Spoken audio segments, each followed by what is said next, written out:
15 years ago, and I'm trying to see if it stands up. It's good to see what you thought 15 years ago, he said. And this little encouragement from an older brother has given me the will to move ahead. My real older brother thinks I make too much of myself, and he's probably right. Many writers start out with autobiography, Joyce, Hemingway, and the Michigan Stories, etc., but they got over it.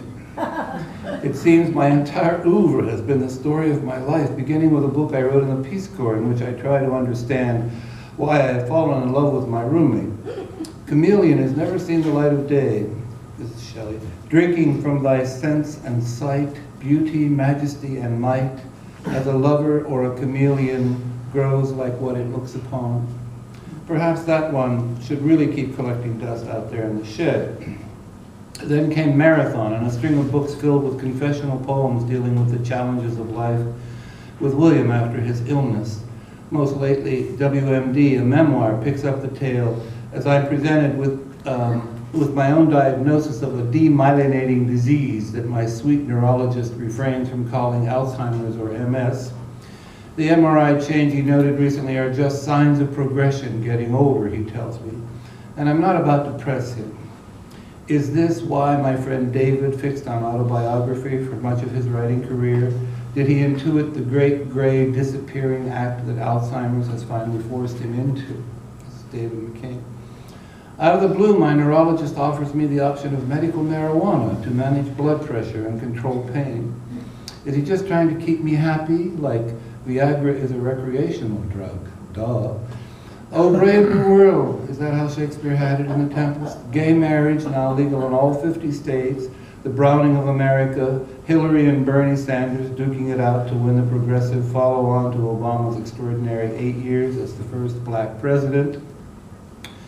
Just how dated or interesting this account may be, I do not know.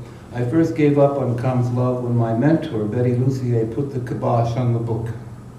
I always loved Betty because she loved William more than she loved me, though she did, I think, love me too. She always stuck up for him no matter what, and felt this book didn't give him his due. Many people would have felt the Nikki affair was disloyal, and writing about it would be like shooting myself in the foot. But for 25 years I hung in there as William's full-time caregiver after his stroke, and I was not always Mother Teresa. Walk a mile in my flip-flops comes to mind. Or as Gracie Cavalieri says to her critics of her prolific poetry production, I just keep writing them.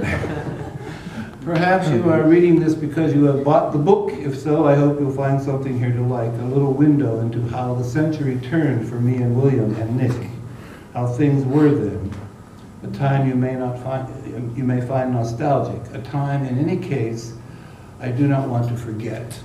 And it's if you're hungry, there's something to eat. If you're lonely, someone to meet. Comes love, nothing to be done. Like old Billie Holiday. That's what the title is. So I'll read one poem. And the book opens as William and I are about to go to India for the State Department on a tour. And some people, when they go to India, get right back on the plane. They can't take it. The poverty, and this has actually happened to some American writers. And it's a pretty incredible thing. Nothing like it. You drive from the airport and it's like Dante's Inferno or something. It's hell, Well, this is called Esprit Trouvé. It's a little play on the word of found object. This is like a found spirit. Esprit Trouvé. And it's not too long. They come out of nowhere like ghosts of children, the beggars of India. Tap, tap, tap on your car window at a stoplight. The baby has been trained like a monkey or a cobra to separate the tourist from his rupees. Only a coin will free her tiny fingers, the terror in her fixed gaze. In Jaipur, a filthy dog who sports a tinfoil necklace settles beside our luggage at the station, silent as Anubis. His master follows after, a kind of human threshing machine, sloughing along on 4 or 5 appendages. He turns his face to us, an exquisite rose rising out of a bag of bones, until the brown shirts come with their big sticks and herd them off the platform. And what right have you, I wonder, at the beautiful woman who has come to us in the middle of traffic with outstretched hands? But see how prettily I painted my fingernail, a little ruby growing from the center of my palm. She smiles. Leprosy, which has perhaps eaten off all her fingers? Come on, sir, give it up with the cheekiness of a woman who knows she is fabulous. You could as easily be standing here as I in the sun, though it doesn't matter finally which of us it is. Through the glass, through her eyes, through our comma, I accept the blessing. Have a pleasant day, she waves as our car swims out into the sea of fish, which is traffic in Calcutta.